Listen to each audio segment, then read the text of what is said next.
Sell David Johnson. Johnson was featured on this podcast as a sell candidate after week 2, but at the time, we had far less information than we do today. Back then, Sam Bradford was still the quarterback, and we didn't know how long that would continue.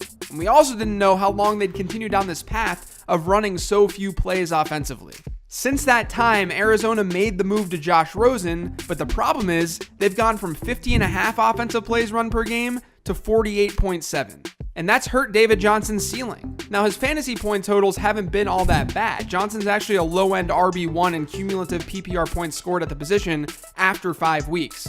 But how he's accumulating those points is not sustainable in this type of offense. He has 242 rushing yards, and based on the rushing yards to rushing touchdowns rate that we've seen by running backs over the last half decade, Johnson's rushing touchdown total should be between 1 and 2.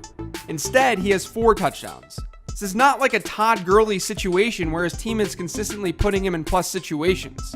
Arizona has run the fewest plays in the league this year, and that even includes teams who have had their bye. No team has run fewer red zone plays than the Arizona Cardinals, and even with Josh Rosen under center over the last 2 weeks, the Cardinals have still averaged the 3rd fewest yards per drive in the entire league. And here's the thing, we also haven't seen much of a change in David Johnson's receiving usage since the first couple of games either. His average depth of target has jumped slightly to 1.3, but it's still far off from his 4.7 mark a couple of seasons ago when he really had a huge year. And in Josh Rosen's 2 starts, David Johnson's target share has dropped from about a 17.2% share to a 13.5% share.